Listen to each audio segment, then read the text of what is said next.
thank you all for coming. It really is an honour for me to come and talk to you, particularly in this Heritage Week. And really just to, as Kathy said, to find out more about the Chinese heritage of Queensland. We know a lot about it in Victoria and elsewhere, but very little is known about it here. And over the past 10 years or so, I've become very, very, very interested in local history, in particular the history of the Wide Bay Burnett region. I know they're two separate districts, but usually we put them together because they really were dependent on each other. And I think we're a very special region. I really do. So anyway, I'd like to begin by acknowledging the traditional owners of the land where we meet, the Bachelor people of the Gabi Nation. Am I correct? Yes. Oh, good. And yeah, but Bachelor or Bachelor, yes. Anyway, as this came about because, as Kathy said, I produced this book about Chinese Indentured Pastoral Workers on the northern frontier. And you'll probably see it's a self-publishing. I mean, I didn't publish it myself, but I published it myself because I'm not affiliated with any university or tertiary institution or anything like that in Australia. In fact, I spent most of my adult professional life working somewhere in Asia. I started out in Sarawak, North Borneo, where I was an Australian volunteer for 2 years in a Chinese school. Actually, all people exactly from the same province where my own great-grandfather came from. I didn't know that at the time.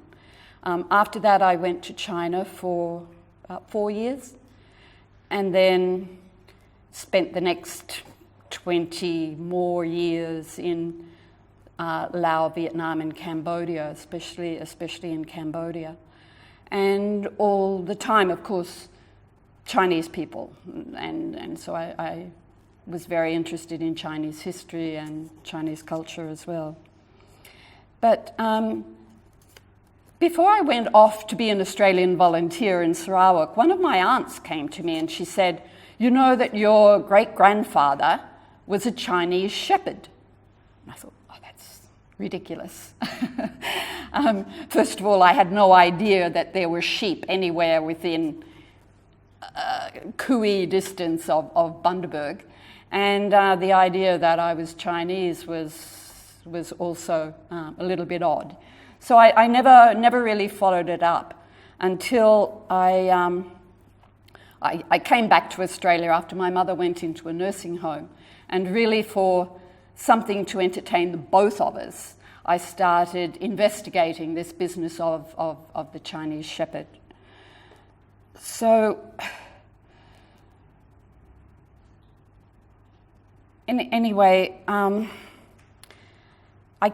came to the topic of indentured labour, largely through my studies on Cambodian reconstruction after the Pol Pot era.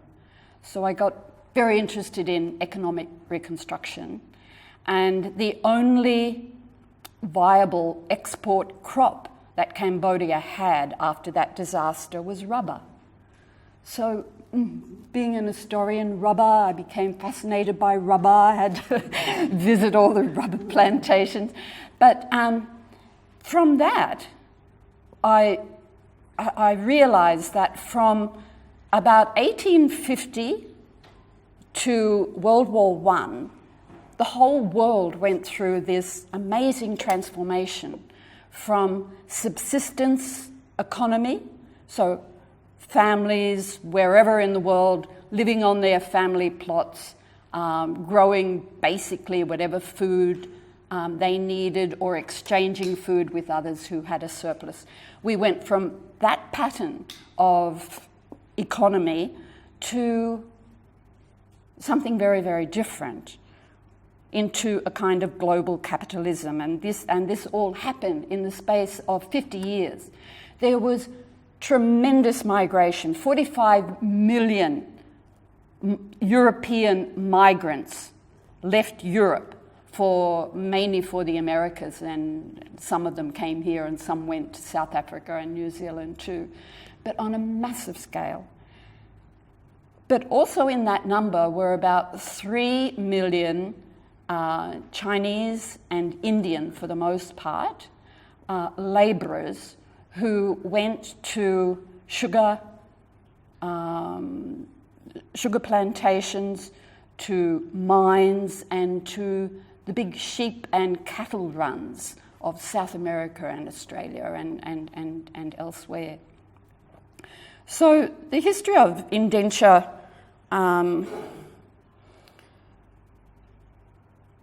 made me look further into this whole question of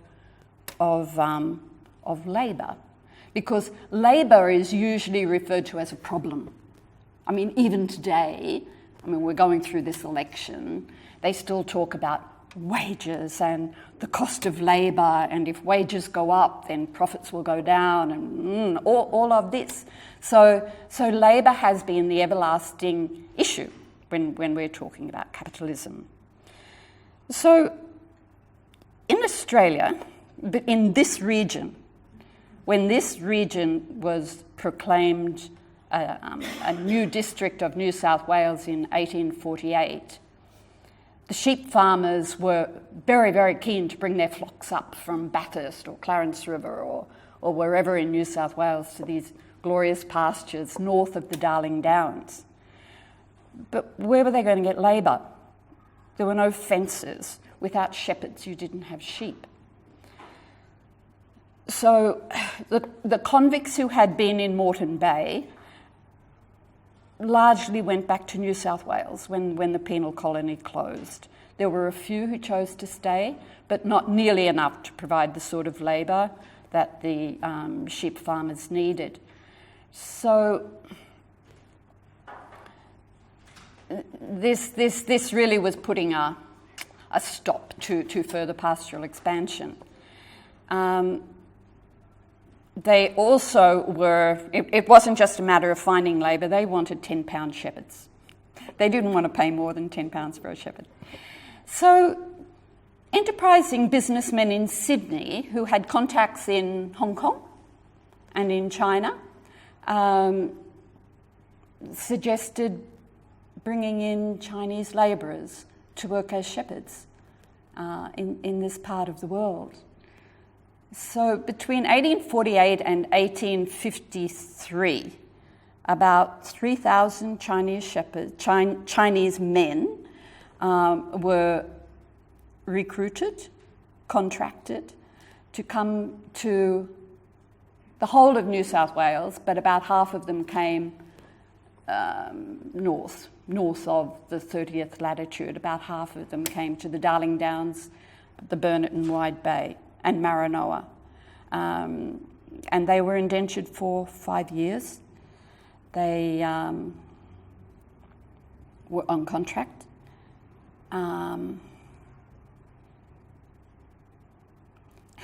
And anyway, they arrived and they were expected to fend for themselves for 5 years. So that's, I don't think I'm doing a very good job of this. No, but anyway, that's how they came. So can I just sort of stop there and you ask me questions about something? What sort of conditions were the contracts? Actually, I've got a contract here. We don't have many examples of the actual contracts that were written, but sorry, thought I did. Yes. So this was between a Chinese man called Lim Po, and his contract was with the captain of the ship. His contract was originally with the captain of the ship that brought him to Australia. So he was engaged as a shepherd, a farm and general servant and labourer for 5 years to obey all the lawful orders of his master and the orders of any person put in charge of him. He would be paid at the end of every 3 months at the rate of $3 Spanish a month. Now, that's at the exchange of 4 shillings sterling to the dollar. So 12 shillings a month. 12 shillings a month paid every quarter. And also to provide a weekly ration of 1 pound of sugar, 8 pounds of flour, 9 pounds of meat, and 2 ounces of tea. Right? So he got his food rations, he got his accommodation. Some of the earlier arrivals also received a clothing allowance, and they were to be paid in sterling. It was promised to them that they would be paid in silver, and that they'd be paid at the end of every quarter. Now, once they arrived in Australia, the captain then exchanged that contract with the agent of the squatter, who then took possession of the shepherd. But you know, they weren't cheap. It cost during the main years, which was 1852, it cost about £13 to buy. Can I say buy? To buy a young Chinese man. They were all aged supposedly between 19 and 31. So they were young single men, all recruited in Fujian province and brought to the port city of Amoy, now Xiamen. Did the government get that money? It was all commercial. So it was like, let's suppose you 6 people are squatters, you're all Burnett squatters, and the list goes around and you say, I'll have 10 and you'll have 30 and you'll have 18 and maybe you'll have 6 and you'll have... And we keep passing the list around until we get a shipload. And then we send it off to the agent in Sydney. He contacts the ship owner. Could have been Robert Towns by about 1852. You'll know his name from blackbirding fame. Could have been him, one of his ships. And then that ship would then sail to southern China. Now, of course, the ships didn't go up empty. The ships went up with coal or whatever, and would have done their trade in Hong Kong and then slipped across to the South China coast. And they picked up their consignment of men who had already been recruited, shall we say, by whatever means. Some honest, some dubious. And they were waiting in what the Chinese used to call the pig pen. This was like a stockade along the style of the buildings that were used for the African slave trade, you know, when the slaves were brought to the port to wait transshipment across the Atlantic. So these men were taken to this barracoon and checked for health, and they were stripped, and they had the capital letter of their destination painted on their chests. So if you were going to Cuba, you'd have big C, or if you were going to Peru, you'd have a P. If you were going to New South Wales, maybe you had an A. I think NSW might have been a bit much. But you had no choice in your destination. You had no say at all. But at the time of the trade to Australia, 1848 to 53, about half of all those men in China came to Australia. It was big trade. And Australia, believe me, was a far, far better destination than Cuba or Peru. I mean, in Cuba, the men were actually sold on the same blocks where they had sold African slaves. So slavery, remember, on British ships had been abolished by 1839, but of course it was still going on illegally, certainly by the Spanish. The Spanish were not abiding. Spanish didn't rule out slavery for decades after. So in Cuba, the Chinese men were regarded as slaves, even though they were officially contracted, like this man Lim Po. The ones who went to Peru had a huge suicide rate. They were indentured to mine guano fertilizer, and many of them just jumped off the cliffs. I mean, the conditions, the cruelty in Peru was really quite obscene. But those coming to Australia, those who came to the Burnett and to the Wide Bay, for the most part, I think were treated quite well. And in fact, I think some of them were treated very well. There were acts of cruelty, but when those acts of cruelty were known by the other white squatters in the region, there was such contempt and disdain for the violent ones that in some cases they had to leave the district. So it contrasts so much to the way Indigenous people were being treated at the same time. Oh, absolutely. And then one of the reasons why they were looking to China for workers was because Indigenous people were not seen to be suitable to be the shepherds themselves. Now, see, I don't know if you all heard that point, but it was about the treatment of Indigenous people in the Wide Bay Burnett at the same time. Now,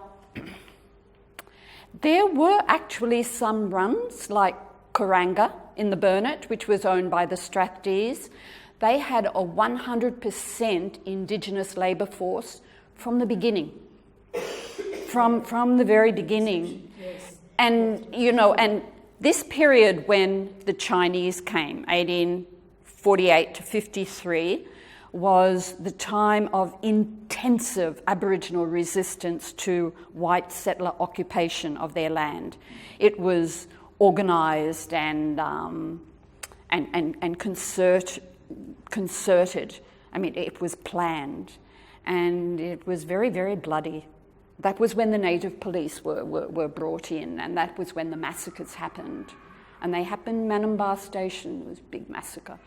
Kuya. The number of massacres that happened around this area have not been recorded, or they certainly haven't appeared on the massacre map.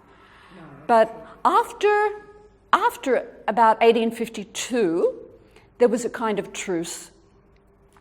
I mean, the Aboriginal people had fought and fought. They had done their best and they had lost. And they came to some sort of reconciliation with the white squatters. And they were employed as itinerant labourers. They did shepherding. They did the washing of sheep and the preparation of sheep for shearing.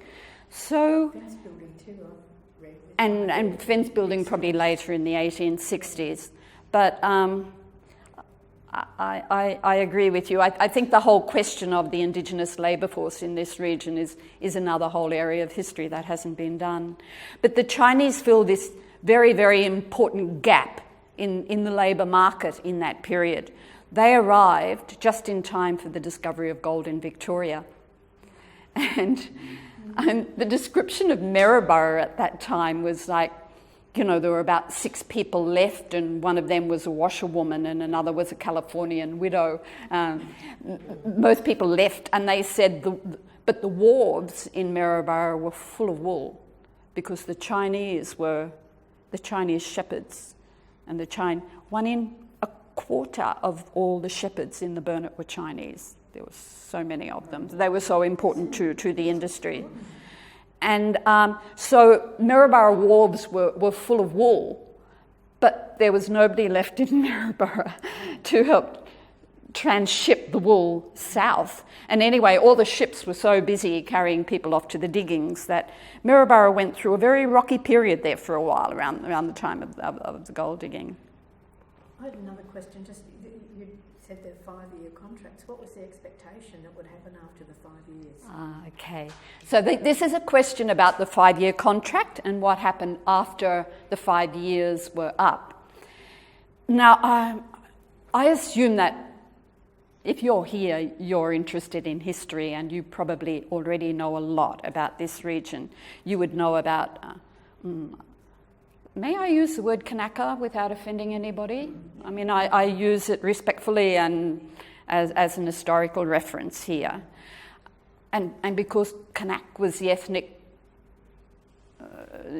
identity of the people from the New Hebrides, which is where they came from.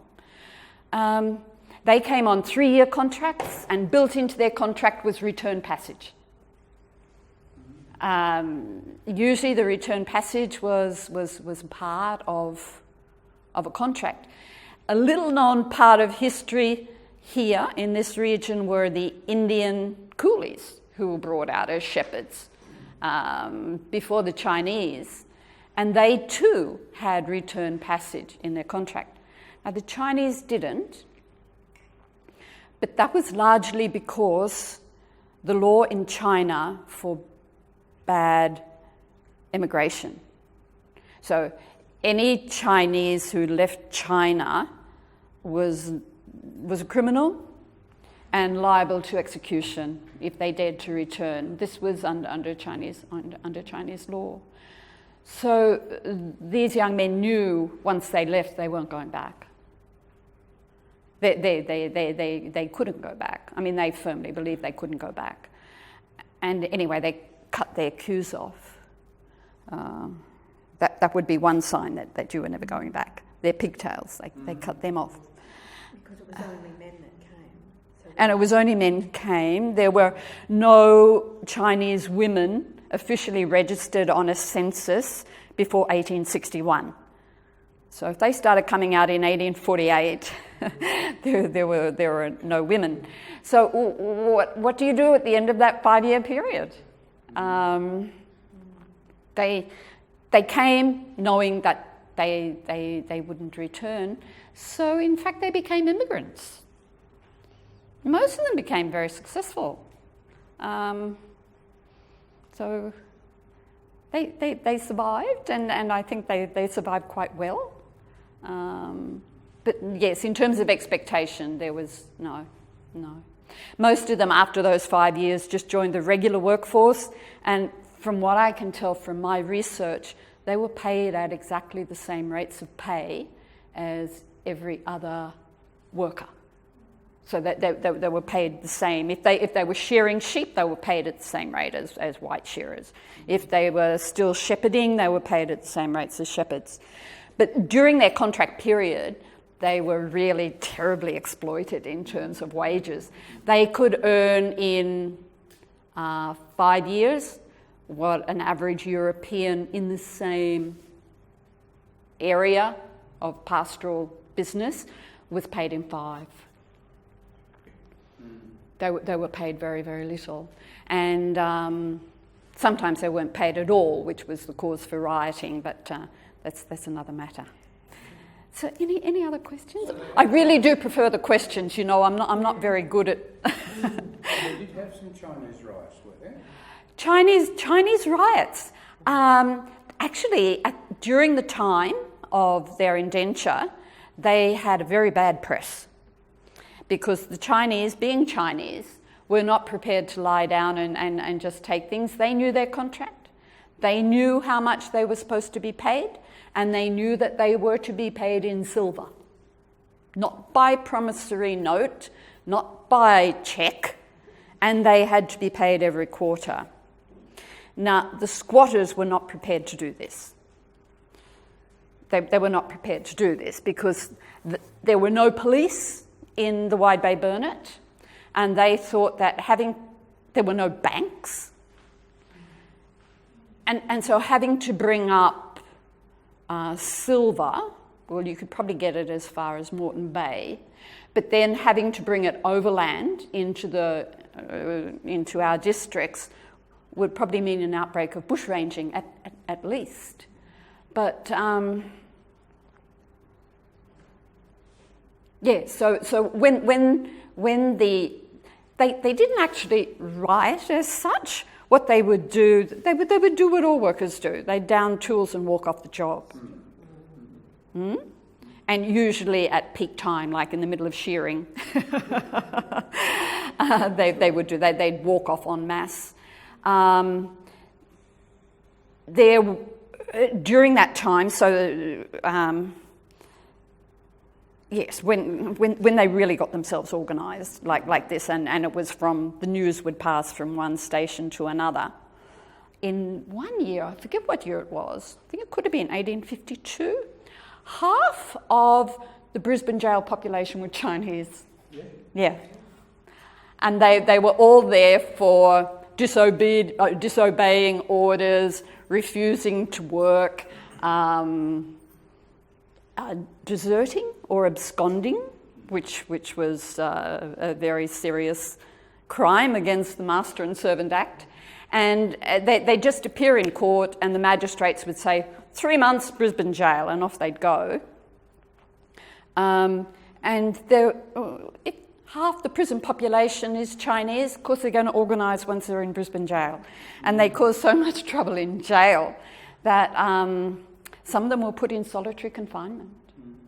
And there were letters to the editor saying, oh, these damn Chinese, now they're costing us all this money because we've got to feed them for doing nothing while they're in jail. They'd rather go to jail than work on the runs.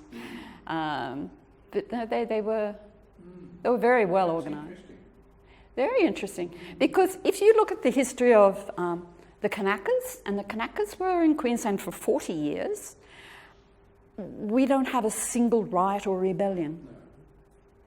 Bit like Aborigines. Except the way you do. Well, yeah, but the Aborigines did come together and they did organise, particularly through their... They did, but the Kanakas didn't. I think probably because they didn't have enough men from one language group. They would have been all... They wouldn't have any way of coming together, and probably it wasn't in their culture anyway. No. With the Kanakas too, they did try to join unions. They weren't allowed to join unions. The colour bar was so strong. I don't know of any Chinese who tried to join a union. That makes that's something I've missed out. I don't think they would have been allowed somehow. In 1901 and beyond, there were provisions in various acts that bounties wouldn't be paid if the work had been done by Chinese labour. That's 50 years later. Yes. See, that's interesting, isn't it? Yeah, I was wondering about that anti-China That's sentiment right. in Australia. That's right. The Eureka Rebellion was partly about that. Yeah, I think this is about by 1901 there were all these exclusions against Chinese. They had to pay if they tried to land at a port anywhere, they had to pay huge bounty taxes and so on. But at the beginning, in 1848, look, while the media would scream about these yellow pagans infesting our land and all the rest of it, for the most part, people on the ground in small communities like Gayndah and Maryborough were very, very accepting of them. I wouldn't say that there was racial discrimination of any kind until later, when Federation and all this nation building stuff came in, and it was, it was a bit like hating Muslims now stuff, Came from the south rather than here. It did, and probably the gold digger. Anyway, it was the yellow peril and invasion from the north. Sorry. Yeah, I was just down at Kanakas airspace, and they had a story about. I think she was from Maryborough, married a Chinese, And that was Keith Gretman. Oh, okay. Okay, yeah. I found that really, really interesting because at the time. About the number. So many Chinese married European women. Yes. Well, I'm an example of one. Yes, that's true. In Gayndah. Certainly in Gayndah. Now, Maryborough, I'm not sure. But in Gayndah, the number of Chinese men who married European women was significant. And it seemed that these were English, Scottish and Irish domestic servants for the most part. There were other stories as well. But they almost preferred to marry Chinese because Chinese men didn't drink. And consequently, Chinese husbands didn't beat their wives up. They also had a reputation for saving their money. So they were probably good catches as husbands. They did gamble, though. They were terrible gamblers. But my great-grandfather married an Irish. She was a domestic servant on a sheep run in the North Burnett. She put her age up by 10 years, he dropped his by 10, and he was still 10 years older than her, so I reckon he was about 20 years older than her. And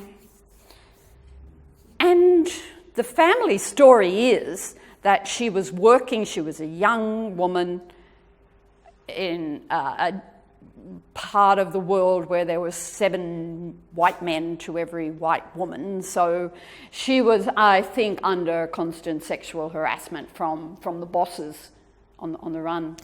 So I think the story was that she married my great-grandfather for protection. But I don't know, I think there must have been more in it than that because they did have 10 children. So, but that was just, and now I know that this sounds rather mercenary, but there was an advantage in having a European wife because this allowed you to become a naturalised citizen, right?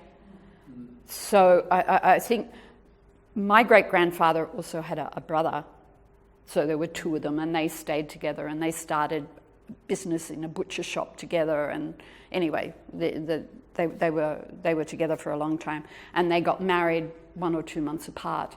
They were naturalised together on the same day, and then a couple of months later they were married. Because once you were naturalised, you were able to buy land. You had all sorts of securities, and particularly in this time, by about the 1870s, the status of Chinese in Australia was becoming unstable. New laws were being introduced and then they'd be repealed. So the Chinese would be excluded from this and then they'd be allowed back and so on. But it was becoming quite insecure for them. So it was a good thing to have a European wife, and certainly of great benefit to be naturalised. Yeah. They used to stamp furniture, in the late 1800s, made only by white labour, so that people would know they hadn't been made by Chinese. They're probably made in Chinese shops anyway. That was in Victoria. Yeah. Yeah. So the idea of Chinese marriage, but there's so many interesting strands to this because the marriage to the European.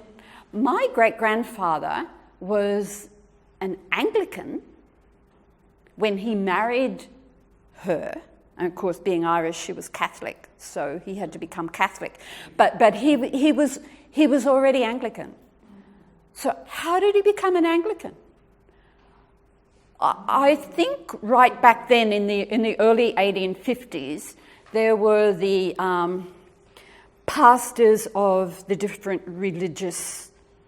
Christian religious bodies. The Catholic priests would go out and make a monthly visit, would tour the district, and they'd do, any kids born in the last month, they'd all be christened. People who got married but not officially blessed by the church, they'd be married again. And I think those visiting pastors were also converting They were converting Aborigines, and they were converting the Chinese. Would not some of them have become Christian in China because of the missionary activity there? Yeah, that's. I did you hear that?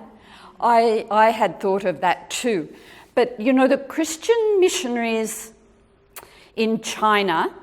There was Dr. Morrison. The Baptists were very active in China, but only in very southern China and around Canton, in Guangzhou for the most part, and in Hong Kong. I think it's quite possible. George and Christine were married in the Baptist church down near the Lamington. The Baptists were very, very, very active missionaries. Washed away in the big floods.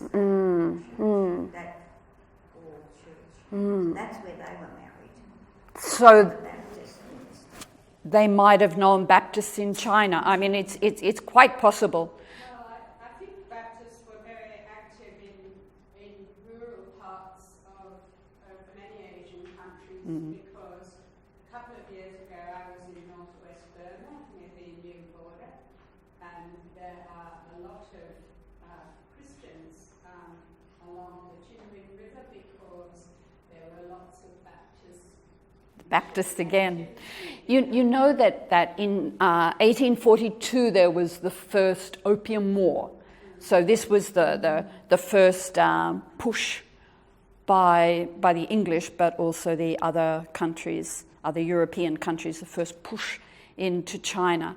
And as a result of the first Opium War, 5 treaty ports were opened along the coast of China.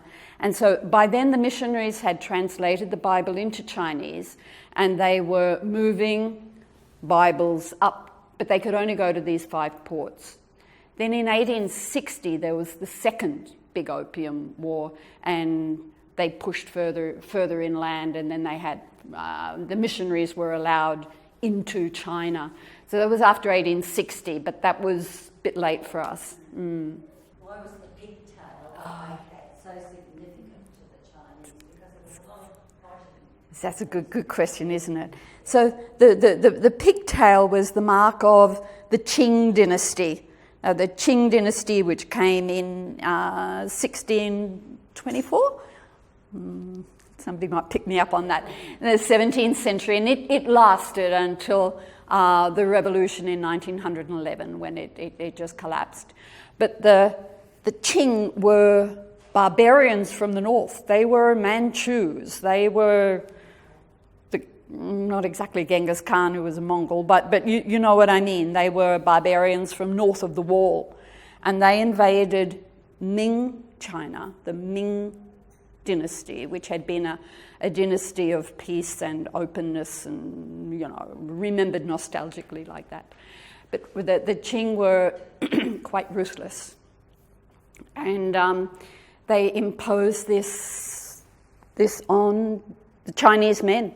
They had to shave the front of their head, and it was really just a little circle of hair that was left at the back, and they had to wear this pigtail. And they, if they cut that, again, it was capital punishment. But see, the men that we're talking about in the south, in Fujian and Guangdong province, which is where the gold miners came from, they remained loyal to the Ming. They resisted the Qing. They fought against the Qing for forever and ever. But they still had to observe, on pain of death, they had to wear that. But cutting it off must have been very, very difficult, I think. They were encouraged to cut it off on the ship coming out to Australia, not because of identity problems or anything like that, but for just for health and hygiene reasons, for, It was also one of the penalties, wasn't it, to cut off the Ming. If you lost your queue, you were a criminal. And actually, when the men got off the ships in Australia without their queues, a lot of Australians were reporting to the press saying These men who are being brought to Australia are criminals because they don't have their pigtails. Interesting, isn't it? Sorry? They didn't win either way. Yeah. Oh, well, you know how it was. I mean, China was a real mess by about 1850. I mean, the old dynasty was falling apart, very, very corrupt. There were riots and rebellions and all sorts of things breaking out. It's all cultural. Yeah, that's right. So, and also young men, like in the age group 19 to 30, they were being press ganged into rebel armies. So getting on board a ship was also two sides to the story, hey? So you got on a ship either to escape your debts or your crimes or something else, or you got on your ship to look for opportunity and find a new life. So it's all a bit of a mixed bag. It's very risky. What gets me is the language and the religion, because it's so foreign. Because this was European Australia. To come here, And that's so Asian. Yeah. they I think must... That's why there's always been this dreadful yellow peril. When I was growing up, it was like that. And it's because of visibility, isn't it? Of course it is. You know, it's like Muslim women wearing the headscarf. You know, you see them and you immediately identify, and you add the stereotypes on top of that. History repeats itself. Absolutely. And so, you know, Chinese were immediately visible too. Yes, Kathy? What knowledge do you have of the relationship between the Aborigines and the Chinese? Sorry? What knowledge do you have of the relationship between the Aborigines and the Chinese? I had started looking at Aboriginal Chinese relations because we were talking before about marriage, so that there were, after 5 years and they're never going home, they're looking for a wife, and they're looking for children and looking for a normal. So the lucky ones, and as I say, often the ones who had already converted to Christianity, who had learned a bit of English, who were already probably looking a bit prosperous, they got European wives. Other men had long, stable family relationships with Aboriginal women. And the way you can do this research is by looking at the church registers. The Anglican Church has done a lot of work on this. And they've got lists of all the baptisms and marriages and so on. So I remember one couple, I've forgotten the names now, Chinese man and his Aboriginal wife. I don't think they were allowed to marry officially, but their children were certainly registered. Their children were baptised and their children were then registered. So the fact that their children were on a register gave these children some rights that could be enforced, right? So this was a very important thing. So if you go back through the church registers, you find a number of relationships. You can usually tell by the names. Unfortunately, the Aboriginal wife would always be Kitty. And the Chinese name is inescapable, of course. So you get the parent names. Or an Aboriginal woman. Oh, something like that. The number of Jimmies and Kitties in our history is just Jimmies. You can go pages and pages of just Jimmies. But also the second one was the schools. Now, Gayndah had so many Aboriginal Chinese children, they had a special school, Aboriginal school. All those names are Chinese. So the Chinese fathers made sure that their children got an education, which is very Chinese, let's be honest. Somebody? Going back a bit, you were talking about those wealthy Chinese. Yes. And I noticed that you were using English last names. Yes, they did. So how did that come about? Was it from the mother that married? No. I was using English names, wasn't I? Yeah. So my great-grandfather was T-A-N-C-H-A-N, which in Chinese the T is more like a D, Dan, which easily becomes Daniel, right? So Dan, and Jan or Chan, pronounced Chan in English, so he would have been Tan Chan to people who read it. He became Dan Channer. So even though the first part, the Tan part, is a family name in Chinese, the family name became the given name, and the given name became the surname. Look, we English people are not, English-speaking people are not very considerate when it comes to other people's names. You know? I mean, even if you... And so even Japanese people turn the name order around so that we actually call them by the right name. But so he was Dan Channer, and in fact one of his sons was named Daniel. So how European is that? But Thomas Ashney, I have met his great-great-granddaughter or whatever, and that name is, I say that the name Ashney is using the R. A lot of Chinese were called R, like Ah Fu, Ah Chan, R. R is really just something like Mister. It's just a term of address. But sometimes it was the whole name that was given. So I think his name was probably Ah Shia or something. And so that then became anglicised. Another, probably the most sought-after interpreter, the most highly respected interpreter in terms of Brisbane judges, was a man called Charles Dean, D-E-A-N. Now, that would have been, his given name would have been Tien, T-I-E-N, or sometimes spelled T-E-A-N. So he became Charles Dean. So there are a lot of people in Queensland who have Chinese ancestors without knowing it.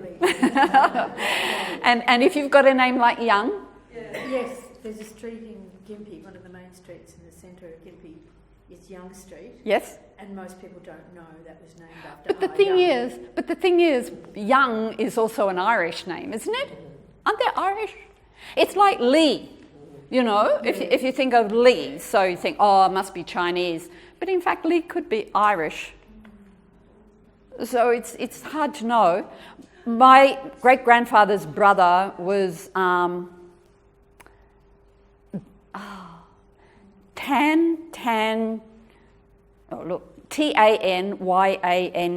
right? But in Chinese that would have been pronounced Yang. So Dan Yang. So I know who he married. I know that he had 2 sons. My mother said there was an uncle in Maryborough.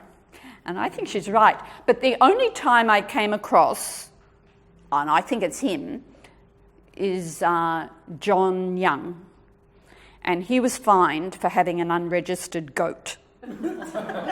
And a day or 2 later, the fine was, it was the wrong goat or the wrong man or something. But I suspect that was him. But I can't prove it, and I don't know, I suppose I could investigate it further, but I don't know.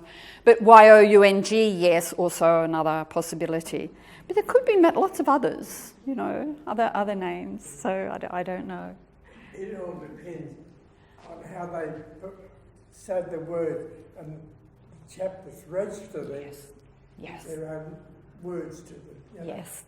And don't you think that a lot of English people are tone deaf? I mean, why? If you think of European people, I mean, the Dutch can speak 14 languages. The Swedes can speak any number of languages. The English can't even pronounce bonjour. You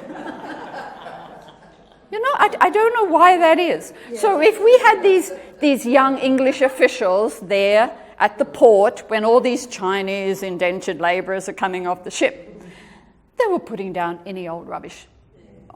So I don't know how you actually go back and trace families. I was just going to say, nothing to do with Chinese, but I know our last name was changed because there was a lot of Germans who had immigrated out here, and I think it was either they misunderstood the spelling or the right. Different letters. Yeah, we're called Lindyburg, and when we went through the family history, it's actually Lindborg, and we're Danish.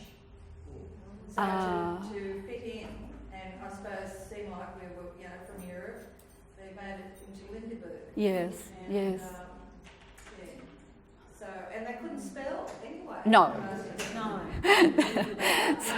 So it was all a bit of a challenge. And and really, here I'm using a stereotype, but Chinese people are very practical people. If the Englishman wants to call you Dan, even though it's your family name, they will say, okay, my name is Daniel. So, it doesn't really matter. In the end, they just thought probably there were other things to worry about. Can I ask, how did the children get on with your research as to they were, born half, Yes. so different culture? Yes. And that went on again and again. I mean, were they given a terrible time or taken away? This was Others Aboriginal Chinese children were stolen, absolutely. In 1897, Queensland introduced this special discrimination law, the Opium Act and Defence of Aborigines Act or something, which banned relations between Chinese and Aborigines. Now, there were many reasons for this law. One of the main ones was that the Aborigines preferred to work for the Chinese in North Queensland, right?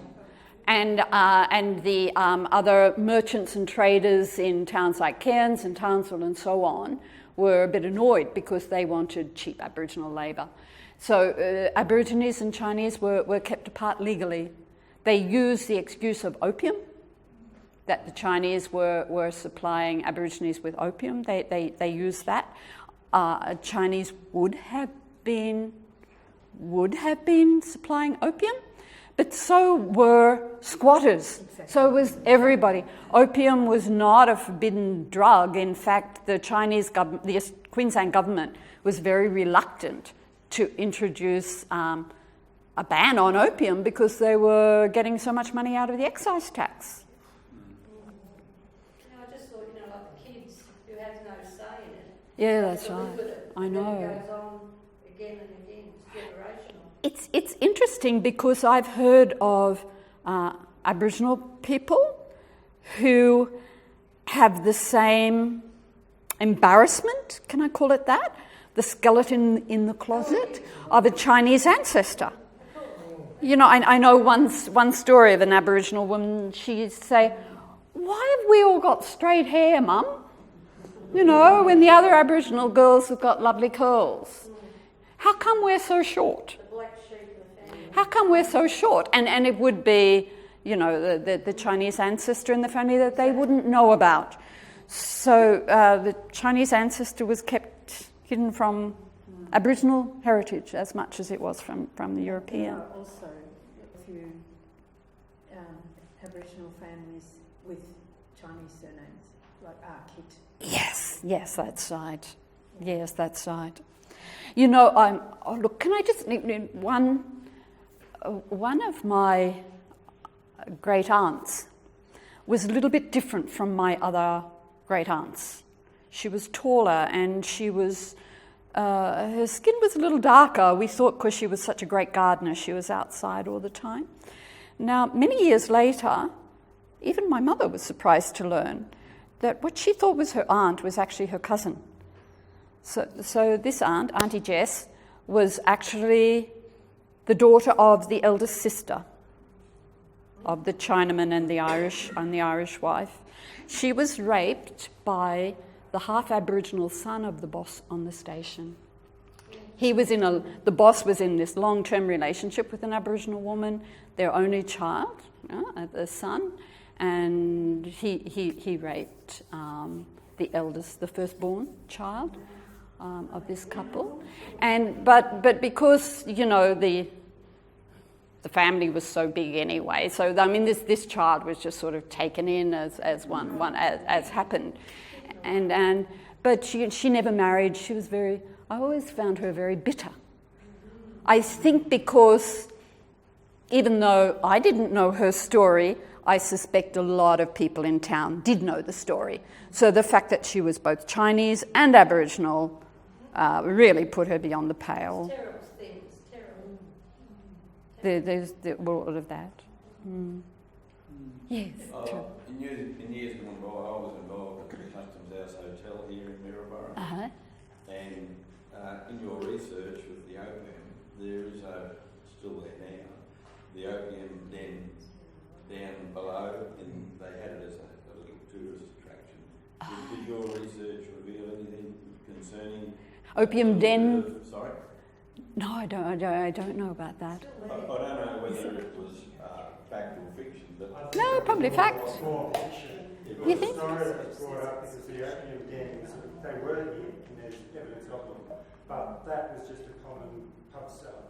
Regarded as an opium den for I think, the night tours that they had there. And I don't think there's any real evidence to say that it was an actual opium den, because there were supposed to be tunnels leading to the river, and so they could smuggle the opium in, but the opium wasn't legal. So that's certainly not the case. So I think that's more fiction than fact. That story, Ebenezer Bazaar, which is here, one story that was created for Ebenezer Bazaar. When I worked there, they had it open. People would go down a little ladder, and the cellar wasn't hidden under a pub. Sorry? The cellars were for the alcohol for the pubs. And that was to protect the alcohol from potential theft. Whereas the opium dens, or Chinese humpers as some of them were called, were in open view. were there tunnels in fact in... Not that I found of, no. Because there were no, I guess you could say, pirating of goods coming up the river. Any goods that came up the river was by the Queensland, the Queensland government, they were controlled. Because for the federal government or Commonwealth government was controlling the imports. And what was payable was the customs officer was controlling that. And so they had pilot ships coming up and down the river all the time. So it was certainly, we weren't that open a river port that they could smuggle ships in with illegal contraband. But you know, most of the opium was patent medicine anyway, wasn't it? Laudanum. Oh, yes. Everybody took that. Ladies took it for everything. Laudanum. And in terms of the Aborigines were paid not in opium but in opium ash. So this was the residue of the opium, which was supposed to have been more addictive even than opium. When the so-called protector of Aborigines, just before they established Cherbourg and the other missions, when he did his tour of Western Queensland, he found on some runs that the entire workforce, Aboriginal workforce of some of those runs were opium addicts, and they were being paid in opium ash as a way of keeping them on the run and keeping them submissive and docile. So it was a big issue. I'm not saying it wasn't an issue, and it really did destroy lives, I suppose. How are we going for time? On the other hand, I heard anecdotally from friends. I just asked them, how come Aboriginal people that I know, these particular people that I was having lunch with, really like rice? And they said, because when our people were starving, the Chinese cooks used to provide them with food, which would include rice. Relations between the Chinese and Aborigines had to be good, because the Chinese were in the outstations. So if you were around the head station, there were probably men with guns who could defend you during the Aboriginal frontier wars. But if you were a Chinese shepherd, you were out in a run, you were lucky if you had a hut. You had to establish good relations with the Chinese, or you were dead. You had to turn a blind eye if they took a sheep, or or if they came and asked you for tobacco, you had tobacco. And anyway, you were probably very friendly with the Aboriginal women. So I think relations between the Chinese and the Aborigines were always quite good.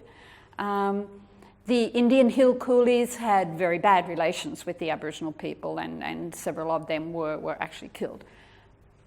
But there are lots of myths out there. When you tour around the Burnett now, you hear all these stories about how the Aborigines used to eat Chinese. Have you heard those stories? Yeah, you've heard those stories too. I reckon they were good eating. Sorry? I reckon they were good eating. Well, they were rice-fed, weren't they? but you hear these stories, and I know that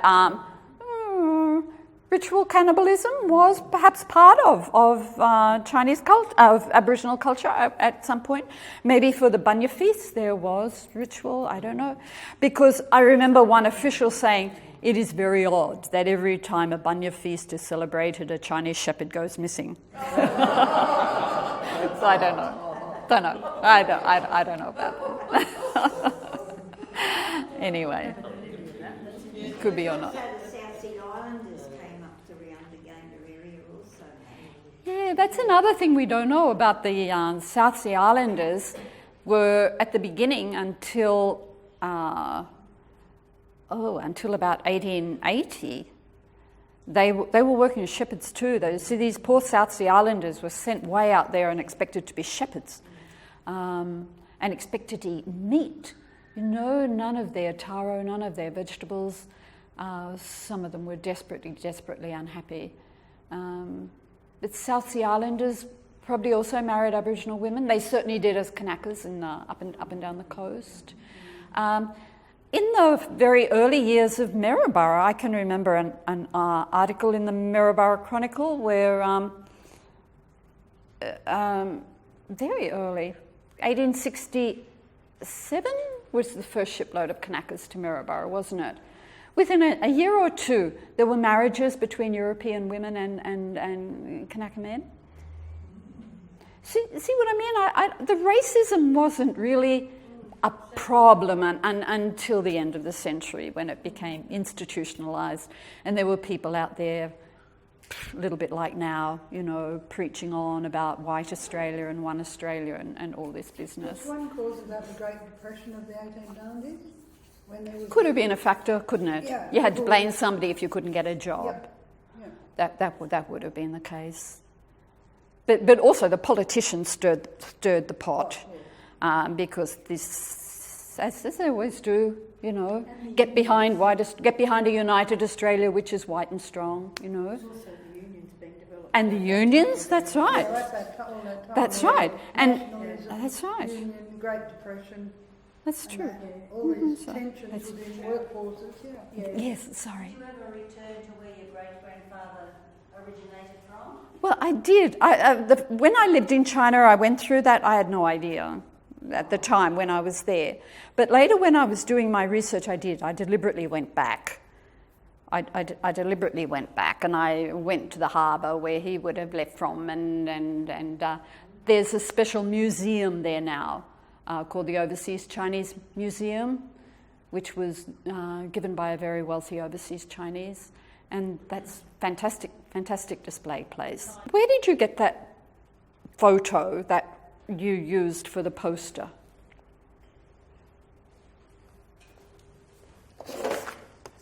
You know the one I'm talking about. It's Chinese men in a field. State Library. I'd never seen this before, and I was really interested because this was a short-lived experiment by Maryborough cane growers, in particular Robert Cran of Yangari Station. I've got the year. In 1874, Yangari imported 39 experienced sugar growers from southern China. I think we all know from probably Gardening Australia and other things that a lot of our horticulture, a lot of our horticultural knowledge comes from southern China. I mean, the roses, the chrysanthemums, all of these things, they were taken to Kew Gardens, weren't they? And they were propagated there and developed there. But the Chinese were chrysanthemums, of course. I mean, the Chinese knew all of that stuff. for much, much longer than anybody in England. So they were also growing sugarcane. So I don't know why Robert Cran, maybe he was interested in new varieties of sugar, or maybe he was just looking at more effective means of cultivation. But he brought these 39 men out in 1874, the year after indentured labour had been banned in China. But of course, what happens? So the trade no longer ran out of southern China, it ran out of Singapore. So these 39 men were taken to Singapore and they were indentured, recruited there at Singapore and brought to Maryborough. Now, when they arrived in Australia, they found that they were living and working in exactly the same conditions as the Kanakas, which on Yangari Station was probably the worst case scenario. I don't know if do you know Richard Sheridan? Yeah. Richard Sheridan was a public servant, an official who was involved. He was the health officer for the very first boats of South Sea Islanders coming into Maryborough, and then he became the immigration official. So as immigration official, he made it his job to actually go to the plantations to check on the conditions of men, and he found Yangari disgusting.